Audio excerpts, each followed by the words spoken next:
ద్వితీయోపదేశకాండం 1 అధ్యాయం 25 వారు ఆ దేశ ఫలములను చేతపట్టుకొని మన యొద్దకు తీసుకుని వచ్చి, మన దేవుడైన యెహోవా మనకిచ్చుచున్న దేశము మంచిదని మనకు తెలియజెప్పిరి. ప్రియులారా, ఈ మాటలు రాయబడటానికి కారణమైన ఆ సందర్భం మీకు గుర్తుందా? ఇజ్రాయేలీయులు 12 మంది గూఢచారులను కనాను దేశాన్ని చూసి రావటానికి పంపించారు. వారు ఆ దేశపు పండ్లను తమతో పాటు తిరిగి తీసుకువచ్చారు. ఆ పండ్లలో ఎష్కోలు లోయ నుండి తెచ్చిన ఒక పెద్ద ద్రాక్ష గెల ఉంది. అది ఒక్క మనిషి మోయటానికి చాలా బరువుగా ఉంది. అందువల్ల దాన్ని ఇద్దరు వ్యక్తులు ఒక కర్రకు తగిలించి భుజాలపై మోసుకురావాల్సి వచ్చింది. కానీ నేనిప్పుడు కేవలం ఆ భౌతిక ఫలాల గురించి మాట్లాడటం లేదు. వాటి ద్వారా ఒక ప్రాముఖ్యమైన సత్యాన్ని చెప్పాలనుకుంటున్నాను.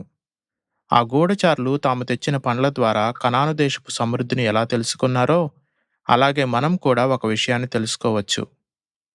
మనం ఇంకా ఈ భూమి మీదే ఉన్నప్పటికీ ప్రభువుకు ఇష్టలుగా బ్రతికితే మనకు లభించే కొన్ని ఆత్మీయ ఆశీర్వాదాల ద్వారా పరలోకం అంటే ఏమిటో ఇక్కడే కొంత రుచి చూడొచ్చు. ఇజ్రాయేలీయులు తమ సహోదరులు తెచ్చిన పండ్లను తిన్నప్పుడు కనాను ఎంతో సారవంతమైన భూమి అని వారికి గట్టి నమ్మకం కుదిరింది. బహుశా అంత పెద్ద జనసమూహానికి ఆ పండ్లు చాలా తక్కువ కావచ్చు. కానీ అలాంటి అద్భుతమైన పండ్లను పండించటానికి అది ఎంతటి శ్రేష్టమైన నేల అయి ఉండాలో వారు వెంటనే అర్థం చేసుకున్నారు. ప్రియులారా, క్రీస్తును ప్రేమించే మనకు కూడా ఎష్కోలు లోయ నుండి తెచ్చిన ద్రాక్ష గెలల లాంటి ఆత్మీయ ఫలాలు ఉన్నాయి. మనం ఈ భూమిపై ఉన్నప్పటికీ పరలోకపు ఆనంద ఫలాలలో కొన్నింటిని ఇప్పుడే పొందుకోగలం. వాటి ద్వారా పరలోక భాగ్యం ఎంత శ్రేష్టమైనదో ముందే ఊహించగలం. అందువల్లే నేను మీకు పరలోకం గురించి కొన్ని విషయాలు వివరిస్తాను. దీని ద్వారా ఒక క్రైస్తవుడు ఈ లోకంలోనే ఆ పరలోకపు దీవెనలను ఎలా అనుభవిస్తాడో మీకు ఒక స్పష్టమైన ఆలోచన వస్తుంది. క్రైస్తవులందరూ ఒకే పరలోక రాజ్యానికి వెళ్ళాలని ఎదురుచూస్తున్నప్పటికీ వారిలో ఏ ఇద్దరికీ ఆ స్థలం గురించి ఒకే రకమైన అభిప్రాయం ఉండకపోవచ్చు. పరలోకంలోని అత్యున్నత లక్షణాలు ఒక్కొక్క వ్యక్తి యొక్క ఆత్మీయ ఆలోచన వైఖరిని బట్టి భిన్నంగా కనిపిస్తాయి. ప్రస్తుతం నా దృష్టిలో పరలోకపు అత్యంత ప్రముఖమైన లక్షణం ఏంటో నేను మీకు చెప్తాను. బహుశా కొంతకాలం తర్వాత వేరే ఏదైనా కారణాన్ని బట్టి నేను పరలోకాన్ని మరింత ఎక్కువగా ప్రేమించొచ్చు. కానీ ఇటీవల కాలంలో దాన్ని ఒక సంపూర్ణ భద్రత గల ప్రదేశంగా ప్రేమించడం నేర్చుకున్నాను. అవును, అది ఎంతో భద్రత గల స్థలం. కొంతమంది ప్రముఖ క్రైస్తవ వేదాంత పండితులు సైతం తమ విశ్వాసాన్ని విడిచిపెట్టడం చూసి మనం ఎంతో విచారిస్తుంటాం. అంతకంటే దారుణంగా ప్రభువుకు ప్రియమైన పిల్లలు కొందరు భయంకరమైన పాపాలలో పడిపోతుంటారు. అలా తమ వ్యక్తిత్వానికి అపకీర్తిని, తమ ఆత్మలకు ఎనలేని గాయాన్ని కలిగించుకుంటారు. అందుకే నేను ఇటీవల పరలోకాన్ని ఒక పాపరహిత స్థలంగా చూడటం మొదలుపెట్టాను. అక్కడ మనం ఎల్లప్పుడూ స్థిరంగా ఉంటాము. అక్కడ తడబడటం కానీ, కాలు జారటం కానీ అస్సలు ఉండదు. అది తప్పులనేవి ఎరుగని పరిశుద్ధ ప్రదేశం. అక్కడ మన ఆత్మీయ శత్రువుల దాడుల గురించి భయపడాల్సిన అవసరమే లేదు. ఎందుకంటే అక్కడ మనల్ని శోధించే ఏ శత్రువు ఉండడు. అక్కడ దుష్టులు ఎటువంటి గందరగోళాన్ని సృష్టించలేరు. అక్కడ అలసిపోయిన వారికి నిజమైన విశ్రాంతి దొరుకుతుంది.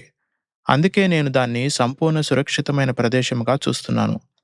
అక్కడ మన వస్త్రాలు ఎల్లప్పుడూ తెల్లగా, పవిత్రంగా ఉంటాయి. మన ముఖం ఎల్లప్పుడూ తాజా నూనెతో అభిషేకించబడుతుంది. జారిపోతామనే లేదా పడిపోతామనే భయం అక్కడ ఏమాత్రం ఉండదు. మనం ఎప్పటికీ నిలకడగా ఉంటాం. దేవుని పరిశుద్ధులు తాము బ్రతుకుతున్న ఇండ్లలో, గ్రామాలలో కూడా దేవుడు ఇచ్చే ఇటువంటి ఆత్మీయ భద్రతను, ఆనందాన్ని అనుభవిస్తూనే ఉంటారు. గొర్రెపిల్ల అయిన క్రీస్తుతో ఐక్యంగా ఉన్న వారందరూ ఎల్లప్పుడూ సురక్షితముగా ఉంటారని దేవుని వాక్యం స్పష్టంగా బోధిస్తోంది. క్రీస్తు యొక్క సంరక్షణకు తమ ఆత్మలను అప్పగించుకున్నవారు ఆయనను మార్పులేని నమ్మకమైన కాపరిగా కనుగొంటారు. అలాంటి ఉపదేశం ద్వారా మనం ఈ భూమిపై ఉన్నప్పుడే పరలోకపు భద్రతను రుచి చూడొచ్చు. ప్రతి చిన్న తొట్రుపాటు లేదా పొరపాటు నుండి మనకు పూర్తిగా స్వేచ్ఛ దొరకకపోయినా ఈ ఆత్మీయ భద్రత మనల్ని అంతిమ నాశనం నుండి రక్షిస్తుంది. మనం నిత్య ఆనందాన్ని పొందుతామనే నిశ్చయతను మనకు ఖచ్చితంగా ఇస్తుంది. క్రీస్తులో మనకు ఉన్న ఈ భద్రతను గురించిన సంపూర్ణ అవగాహనలోనికి దేవుడు మనల్ని నడిపించాడు. నీ పేరు ఆయన అరచేతిలోనే చెక్కబడి ఉందని ఆయనే నీకు స్వయంగా చెప్పాడు. భయపడవద్దు, నేను నీకు తోడై ఉన్నాను అనే మధురమైన వాగ్దానం చేశాడు. ఆయన తన నిబంధనకు ఎల్లప్పుడూ కట్టుబడి ఉంటాడు. అందువల్ల మిమ్మల్ని, ముఖ్యంగా మీలో ఉన్న బలహీనమైన వారిని కూడా ఏర్పరచబడిన పరిశుద్ధులందరితో కలిపి దేవుని సింహాసనం ముందు నిలవబెట్టడానికి ఆయన సిద్ధంగా ఉన్నాడు. వినేవారికి ఈ సందేశం ఎంతో ఆదరణ కలిగిస్తుంది. పరిశుద్ధులు నిత్యము దేవునిలో స్థిరంగా ఉంటారు అనే ఉపదేశం నాకెంతో ప్రియమైనది. నేను ఆ సత్యాన్ని బోధించలేనప్పుడు వెంటనే ఈ ప్రసంగ వేదికను విడిచిపెడతాను. ఎందుకంటే మరే ఇతర బోధనా పద్ధతి అయినా సరే నాకు శూన్యమైన ఎడారిలా, అరణ్య రోదనలా అనిపిస్తుంది. అది దేవుని మహిమకు ఏమాత్రం తగదు. ఈరోజు నన్ను రక్షించి రేపు నన్ను నరకానికి త్రోసివేసే అలాంటి సువార్తను నేను ఎప్పటికీ నమ్మలేను, బోధించలేను. అట్టి సువార్త నన్ను ఒక గంట క్రీస్తు కుటుంబంలో ఉంచి మరుసటి గంటలోనే అపవాది బిడ్డగా మారుస్తుంది. ఒక నిమిషం నన్ను నీతిమంతుడిగా చూపిస్తుంది, అదే సమయంలో నన్ను శిక్షార్హుడిగా నిలబెడుతుంది. ఒకసారి నన్ను క్షమించి ఆ తర్వాత నన్ను నరకానికి పంపిస్తుంది. అలాంటి సువార్తకు వివేచనే లేదు. మనం పూర్ణ హృదయంతో సేవించే ఆ పరమదేవుని మనస్సుకు అది పూర్తిగా వ్యతిరేకమైనది. నా పేరు ఆయన అరచేతుల నుండి ఎన్నడూ చెరిపివేయబడదు. ఆయన హృదయంపై అది మారని కృప ద్వారా ముద్రించబడి ఉంటుంది. యేసునందు విశ్వాసముంచిన ప్రతి నిజమైన విశ్వాసి ఈ మాటను ధైర్యంగా పాడగలడు. అవును, నేను అంతం వరకు సహిస్తాను. ఆయన చేసిన ప్రతి వాగ్దానము నా జీవితంలో ఖచ్చితంగా నెరవేరుతుంది అని అతడు స్థిరంగా ఉంటాడు. అవును ప్రియులారా, యుద్ధాలు, కల్లోలాలతో నిండిన ఈ లోకంలో మనం జీవిస్తున్నప్పటికీ మన సంపూర్ణ భద్రత యొక్క ఆనందాన్ని ఇక్కడే అనుభవిస్తాము. పూర్వం వేగులవారు తమ సోదరుల కొరకు ద్రాక్షాగుత్తులను తీసుకొచ్చినట్లు మనం కూడా ఈ భూమి మీదే పరలోకపు ఆనందాన్ని ముందుగానే రుచి చూస్తాం. ఆ తర్వాత మీలో చాలామంది పరలోకాన్ని ఒక సంపూర్ణ విశ్రాంతి గల ప్రదేశంగా భావించడానికి ఇష్టపడతారు. రెక్కల కష్టంతో పనిచేసేవారు దేవుని మందిరానికి రావటానికి ఎంతో ఇష్టపడతారు.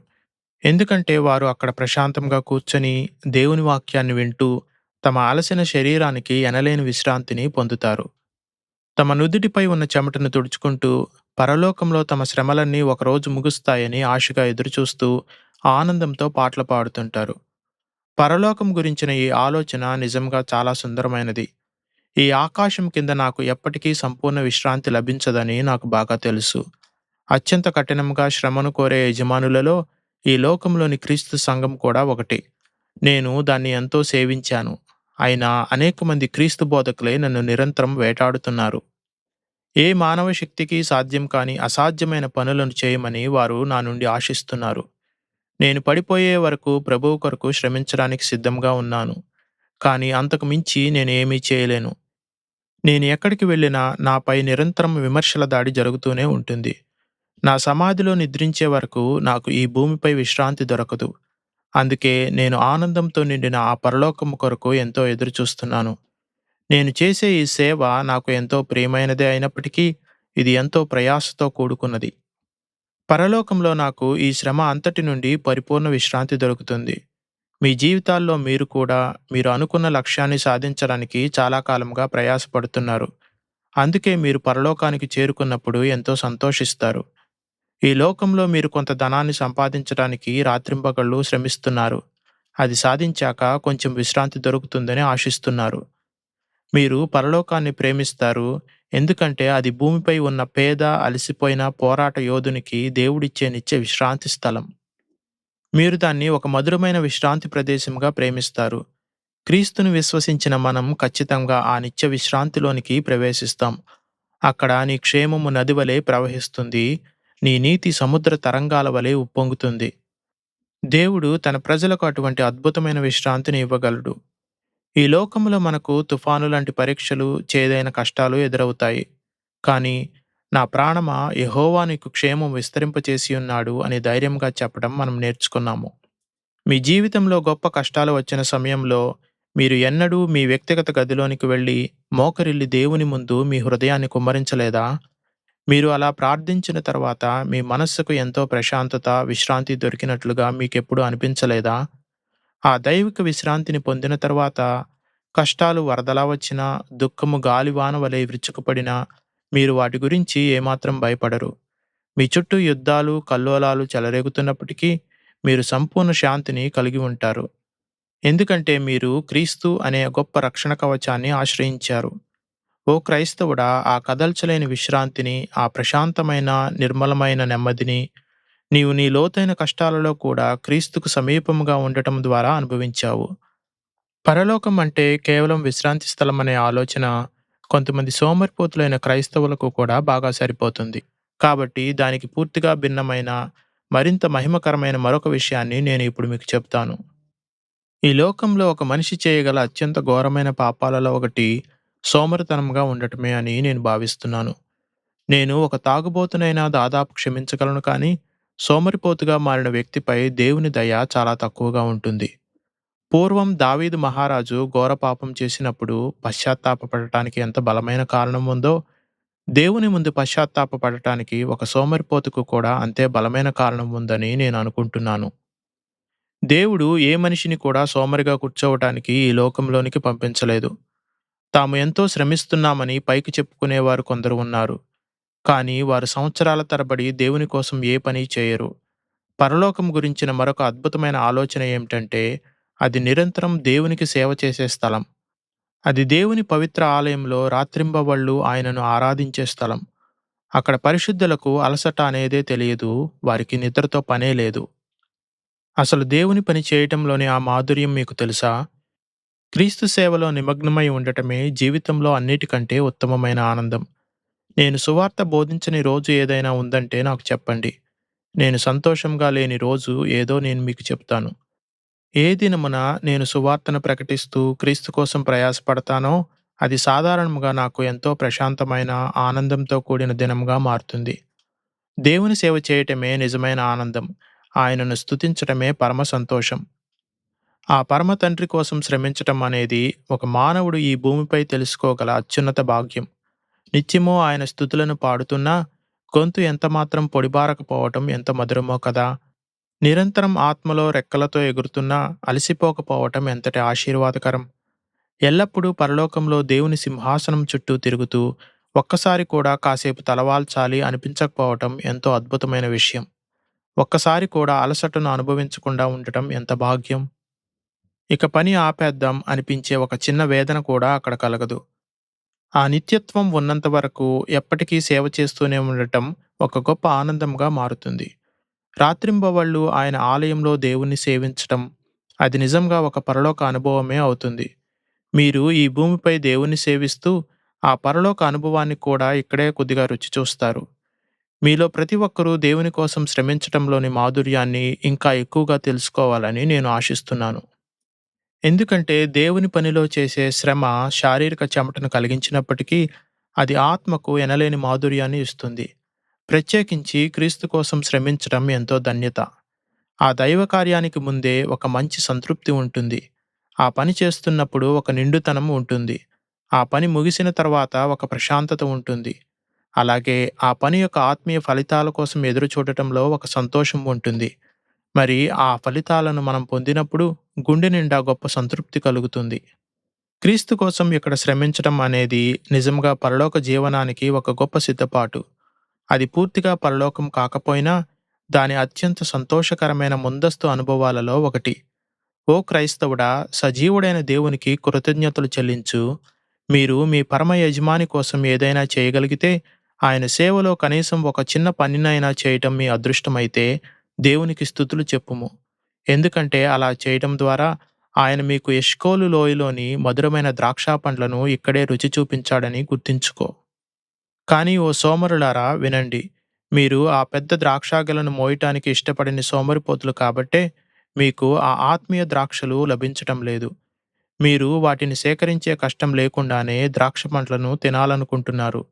కానీ సమాజంలోనికి వెళ్ళి దేవుణ్ణి సేవించటానికి మాత్రం ఇష్టపడరు. మీరు ఎప్పుడూ కూర్చొని మీ స్వార్థం గురించి మాత్రమే చూసుకుంటారు. మరి మీరు ఇతరుల కోసం, దేవుని కోసం ఏం చేస్తున్నారు? మీరు కేవలం మీ ఆరాధనా స్థలానికి వెళ్తారు. మీ సండే స్కూల్ గురించి, సంఘంలో ఉన్న రోగులను పరామర్శించడం గురించి గొప్పగా మాట్లాడుకుంటారు. అయినప్పటికీ మీరు సండే స్కూల్లో ఎప్పుడూ పిల్లలకు బోధించరు. కష్టాల్లో ఉన్న ఒక్క రోగిని కూడా వెళ్లి పరామర్శించరు. ఏ పని చేయకుండానే దేవుని పరిచర్యలో వచ్చే ఘనతను మాత్రం మీరే తీసుకోవాలని చూస్తారు. మీరు ఇక్కడ భూమిపై దేవుని రాజ్యం యొక్క పనిని కొంచెం కూడా అనుభవించనంత వరకు పరలోక మహిమ యొక్క ఆనందాలను కూడా అంతగా తెలుసుకోలేరు. మరొక విధంగా చూడాలంటే పరలోకం అనేది సంపూర్ణ విజయం, గొప్ప విజయోత్సవాలకు నిలయం. ఈ లోకం ఒక పోరాటాల యుద్ధభూమి. కానీ పరలోకం అనేది విజయోత్సవ ఊరేగింపు. ఈ లోకం సాతానుతో పోరాడటానికి గొప్ప ఆయుధాలను ఉపయోగించే భూమి. కానీ పరలోకం విజయ పుష్పగుచ్చాలతో, మహిమా కిరీట ధారణతో నిండి ఉండే పవిత్ర భూమి. ఈ లోకంలో మన ఆత్మీయ వస్త్రాలు కొన్నిసార్లు రక్తంతో, లోక మట్టిమరకలతో నిండుతాయి. కానీ పరలోకం సంతోషకరమైన పరలోక బూర శబ్దంతో ప్రతిధ్వనిస్తుంది. అది ఎల్లప్పుడూ తెల్లని పవిత్ర వస్త్రాలతో, నిత్య విజయోత్సవంతో నిండి ఉండే ప్రదేశం. పరిశుద్ధుల విజయం పరలోకంలో సంపూర్ణమైనప్పుడు ఆశీర్వాదం పొందిన వారి హృదయాల గుండా ఎంతటి ఆనందం ప్రవహిస్తుందో కదా. మృత్యు అనే ఆ చివరి శత్రువు కూడా పూర్తిగా చంపబడినప్పుడు, సాతాను బంధించబడి యేసుక్రీస్తు పాదాల వద్దకు లాగబడినప్పుడు, క్రీస్తు పాపాన్ని పూర్తిగా పడగొట్టి అవినీతిని అణిచివేసినప్పుడు, విమోచింపబడిన వారందరి హృదయాలలో నుండి గొప్ప జయధ్వని పైకి లేస్తుంది. అది ఎంత ఆనందకరమైన క్షణం అవుతుందో ఒకసారి ఊహించండి. ప్రియ సహోదరులారా, మీరు నేను కూడా దాని యొక్క ముందస్తు అనుభవాన్ని ఇక్కడే పొందాం. ఈ భూమిపై ఆత్మీయ యుద్ధాలలో మనం పొందే విజయం ఎలాంటిదో మనకు బాగా తెలుసు. మీరు ఎప్పుడైనా మీలోని ఒక దుష్ట హృదయానికి వ్యతిరేకంగా పోరాడి చివరికి దాన్ని జయించలేదా? ఆ విజయం పొంది పరలోకం వైపు మీరు చూస్తున్నప్పుడు మీలో ఎంతటి ఆనందం కలుగుతుంది. ప్రభువా, నేను ఆ పాపాన్ని జయించగలిగినందుకు నేను స్తుతిస్తున్నాను అని కన్నీళ్లు మీ చెంపల నుండి ప్రవహిస్తుండగా మీరు కృతజ్ఞతతో చెప్పటం ఎంత మధురమైన విషయం. మీ జీవితంలో మీకు ఎప్పుడైనా ఒక బలమైన శోధన కలిగిందా? మీరు దాంతో బహుగా పోరాడి చివరకు గొప్ప సంతోషంతో జయగీతాలు పాడిన రోజులు మీకు గుర్తున్నాయా? నా కాలు జారెనని నేను అనుకొనగా, యెహోవా నీ కృప నన్ను బలపరచుచున్నది అని పూర్వం కీర్తనాకారుడు ఎంతో మధురముగా పాడాడు. సరిగ్గా అక్కడే మీరు పరలోకం యొక్క ముందస్తు అనుభవాన్ని రుచి చూశారు. ఆ రోజు మీరు అంతిమ విజయం ఎలా ఉంటుందో కేవలం కొద్దిగా మాత్రమే రుచి చూశారు. నాటి ఇజ్రాయేలీయులు ఆ ఒక్క ఫిలిష్తీయుడైన గొల్యాతు మరణంలోనే శత్రు సైన్యమంతటి నాశనాన్ని ముందే చూశారు. మీ చిన్న వడిసె రాతి దెబ్బకు కూలిపోయిన ఆ గొల్యాతు తమ శరీరాలను పరలోక పక్షులకు అప్పగించాల్సిన ఆ శత్రు సమూహంలో కేవలం ఒక్కడు మాత్రమే. దేవుడు మీకు ఈ భూమిపై ఇలాంటి పాక్షిక విజయాలను ఇస్తుంటాడు. ఎందుకంటే అవి రాబోయే అంతిమ, సంపూర్ణ విజయానికి ఖచ్చితమైన హామీగా నిలుస్తాయి. కాబట్టి విశ్వాసంతో ముందుకు సాగి లోకాన్ని జయించండి. మీరు ఎంతో కష్టపడి తీవ్రంగా పోరాడి పొందుకునే ఆ ఆత్మీయ విజయం మీకు ఎష్కోలు లోయలోని ద్రాక్ష పండులా మారి పరలోక ఆనందాలను ఇక్కడే రుచి చూపించేలా ఉండనివ్వండి. మనం పరలోకం గురించి చెప్పగల ఉత్తమమైన విషయాలలో మరొకటి ఏమిటంటే, అది దేవునితో సంపూర్ణమైన అంగీకారం పొందిన ఒక ధన్యకరమైన స్థితి. మన మనస్సాక్షిలో అట్టి దైవిక అనుభూతిని మనం కలిగి ఉంటాము. పరిశుద్ధుల ఆనందంలో ఒక పెద్ద భాగం ఏమిటంటే, దేవునికి వ్యతిరేకమైనది ఏది తమలో ఉండదని తెలుసుకోవటమే.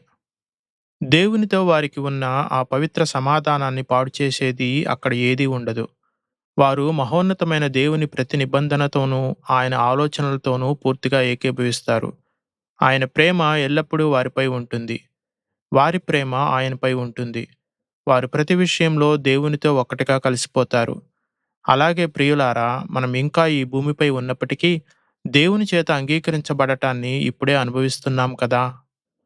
మన దైనందిన జీవితంలో అనేక సందేహాలు, భయాల వల్ల ఆ అనుభూతి కొన్నిసార్లు మసకబారినప్పటికీ, మనం ఒకరోజు దేవుని సింహాసనం ముందు నిలబడినప్పుడు ఖచ్చితంగా అంగీకరించబడతాం అని తెలుసుకున్న మధుర క్షణాలు మనకు ఉన్నాయి. మనలో కొంతమంది దేవుడు సత్యవంతుడని ఖచ్చితంగా చెప్పగలిగిన ఆత్మీయ అనుభవాలను పొందారు. ప్రభువు తన వారిని ఎరుగునని మనకు తెలుసు. కాబట్టి నేను కూడా ఆయన సొత్తునని నాకు ఖచ్చితంగా తెలుసు అని మనం ధైర్యంగా చెప్పగలిగాం. క్రీస్తులో ఉన్న పరిపూర్ణమైన నీతిని మనం అంత స్పష్టంగా చూశాం కాబట్టే దేవుడు మనలను పూర్తిగా అంగీకరించాడని మనం హృదయంలో నమ్మాము. క్రీస్తు కార్చిన ఆ పవిత్ర రక్తం యొక్క విలువను మనం ఎంతో ఆనందంగా గ్రహించాం. మన పాపాలన్నీ క్షమించబడ్డాయని, అవి ఎప్పటికీ మళ్ళీ ప్రస్తావించబడవని మన నిశ్చయమైన నమ్మకాన్ని కలిగి ఉన్నాము. ప్రియమైన వారలారా, నేను మిగిలిన అన్ని ఆనందాల గురించి మాట్లాడినప్పటికీ, దేవుని దృష్టిలో మనం అంగీకరించబడ్డామని తెలుసుకోవటమే అన్నిటికంటే అత్యుత్తమమైనదని నేను ఖచ్చితంగా చెబుతాను. నేను ఒకప్పుడు ఘోరమైన అపరాధిని, కానీ ఇప్పుడు నా పరమతండ్రి చేతుల్లోకి చేర్చుకోబడ్డాను. నేను ఒకప్పుడు తప్పిపోయిన కుమారుడను, కానీ ఇప్పుడు ఆయన బల్ల వద్ద సంతోషముగా విందు చేస్తున్నాను. ఒకప్పుడు ఆయన భయంకరమైన ఉగ్రతను గూర్చి విన్న నేను, ఇప్పుడు ఆయన మధురమైన ప్రేమను గూర్చి వింటున్నాను అని అనుభూతి చెందటం ఎంత గొప్ప భాగ్యం! ఇది మాటలకు అందని ఒక వర్ణించలేని పరమానందం. ఇక్కడ కూడా మీరు ఎష్కోలు లోయ యొక్క ద్రాక్ష పండ్లను రుచి చూడొచ్చు అనటానికి ఇదే నిదర్శనం. పరలోకం అనేది మనం పూర్తిగా దేవుని చేత అంగీకరించబడే స్థలమని చూస్తూ, ఈ లోకంలో ఉండగానే దానివల్ల కలిగే ఆనందాన్ని మనం విశ్వాసంతో రుచి చూస్తున్నాం. అంతేకాదు సోదరులారా, పరలోకం అనేది దేవుని గొప్ప మహిమగల ప్రత్యక్షతలు కలిగిన స్థలం. అది అద్భుతమైన ప్రత్యక్షతల నిలయం. మీరు పరలోకంలో ఈ మహిమకరమైన అనుభవం కోసమే ఎంతో ఆశగా ఎదురుచూస్తున్నారు. ఇక్కడ మీరు కోరుకున్న లేదా ఆశించిన దైవిక సంగతులన్నిటినీ అక్కడ కల్లారా చూస్తారు, వింటారు, సంపూర్ణంగా తెలుసుకుంటారు. మీరు ఇప్పుడు ఒక అద్దం గుండా చూస్తున్నట్లుగా పరలోకాన్ని చూస్తున్నారు. కానీ అక్కడికి వెళ్ళినప్పుడు మీరు ముఖాముఖిగా అన్నిటినీ స్పష్టంగా చూస్తారు. పరిశుద్ధ గ్రంథం మనకు ఒక అద్దం వలె క్రీస్తు మహిమను చూపిస్తోంది. ఆయన పవిత్ర వాక్యం ద్వారా మీరు క్రీస్తు ముఖాన్ని అద్దంలో చూస్తున్నట్లే చూస్తున్నారు. కానీ త్వరలోనే మీరు ఆయనను కళ్ళారా ముఖాముఖిగా చూస్తారు.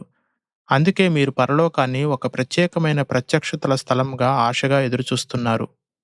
అక్కడ ఆయన మహిమగల ముఖాన్ని మీరు నిరంతరం చూస్తారు. అనేక కోట్ల సంవత్సరాలు మీ రక్షకుని దివ్య సౌందర్యాన్ని చూస్తూ మీ కళ్ళు ఆశ్చర్యంతో మునిగిపోతాయి. మీరు ఆయన ముఖాన్ని చూస్తూ ఎన్నడూ ఏ పాపము చేయకుండా జీవించాలని హృదయపూర్వకంగా కోరుకుంటున్నారు. మీరు ఆయన హృదయంలోని పరమ రహస్యాలను తెలుసుకోవాలని ఆశపడుతున్నారు. ఆ దినమున మీరు ఆయనను నిజంగా ఎలా ఉన్నాడో అలాగే చూస్తారని, మీరు కూడా ఆయన పోలికలోనికి మార్చబడతారని మీరు నమ్ముతున్నారు.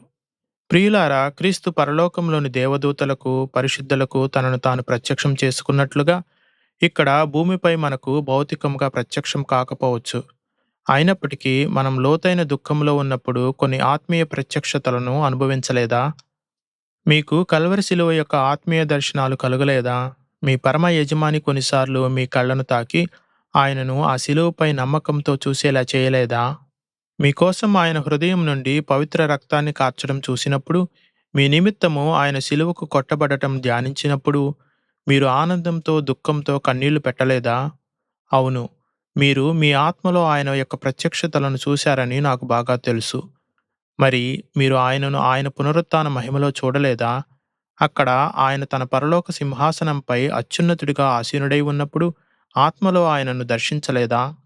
మీరు విశ్వాస నేత్రాల ద్వారా ఆయనను సజీవులకు, మృతులకు న్యాయము తీర్చే సర్వాధికారిగా, భూరాజులకు అధిపతిగా చూడలేదా?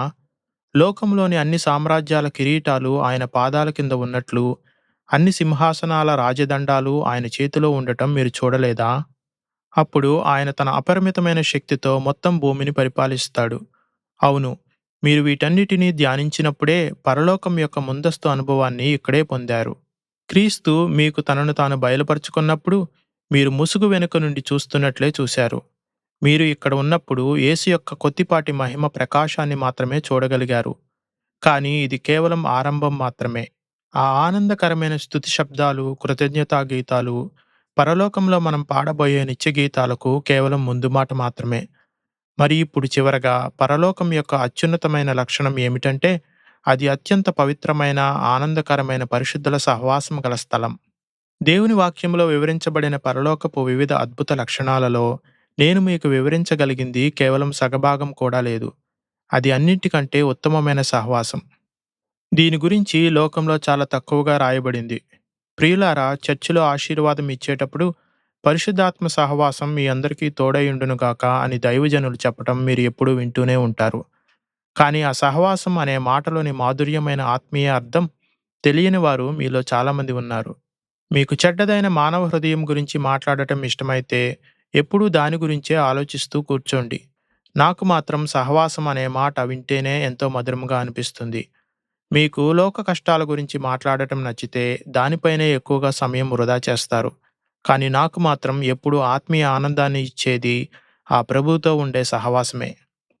ప్రియ ప్రభువా, నీ శ్రమలలో నాకు సహవాసం ఇస్తే, నీ పవిత్ర నామం కోసం నేను లోక నిందలను, అవమానాలను భరించాల్సి వస్తే, నేను నీకే స్తుతులు చెల్లిస్తాను. నీ శ్రమలలో పాలిభాగస్థుడనవడాన్ని నేను ఒక గొప్ప ధన్యతగా భావిస్తాను. నీవు నన్ను పాపం నుండి పైకి లేపి, క్రీస్తుతో కూడా పరలోక స్థలములలో కూర్చుండబెడితే, ఆ కృపను బట్టి నేను నిన్ను పూర్ణ హృదయంతో స్తుతిస్తాను. ప్రియ స్నేహితుడా, నీవు కూడా ఇట్టి దైవిక సహవాసాన్ని కోరుకోవట్లేదా? క్రీస్తు చనిపోయినట్లుగా మీరు కూడా ఈ లోక ఆశలకు చనిపోయారా? ఒకవేళ అలాగైతే మీరు పునరుత్థానంలో ఆయనతో మహిమగల సహవాసం చేసినట్లే.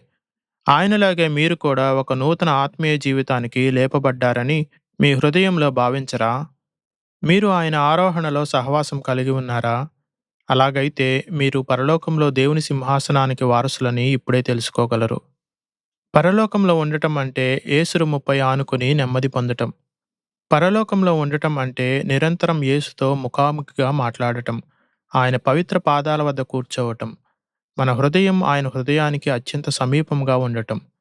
మీరు భూమిపై ప్రార్థన ద్వారా ఆ అనుభవాన్ని కలిగి ఉంటే, మీరు పరలోకపు మధురమైన ద్రాక్ష పండ్లలో కొన్నింటిని ఇప్పుడే మీ చేతుల్లో కలిగి ఉన్నట్లే. కాబట్టి మీ వ్యక్తిగత జీవితంలో మీకు కలిగిన ఈ ఆత్మీయ ముందస్తు అనుభవాలలో ఎల్లప్పుడూ ఆనందించండి. మీలో ప్రతి ఒక్కరూ పరలోకాన్ని ఒక్కో విభిన్న రీతిలో దర్శిస్తుంటారు. దేవుడు మీ ఆత్మకు ఇచ్చిన ఈ మధురమైన అనుభవాలను మీ హృదయంలో జాగ్రత్తగా దాచుకోండి. దాని గురించి ప్రతిరోజు ఎక్కువగా ఆలోచించండి. మీ పరమ ప్రభువుని గురించి ఎక్కువగా ధ్యానించండి. అన్నింటికీ మించి అదే పరలోకపు ఏకైక నిజమైన ముందస్తు అనుభవం. అప్పుడు మీరు పరలోకపు పరిపూర్ణ ఆనందాన్ని పొందుకోవటానికి ఆత్మలో సంపూర్ణముగా సిద్ధపడతారు. దేవుడు ఈ వాక్యమును దీవించునుగాక. ఆమెన్.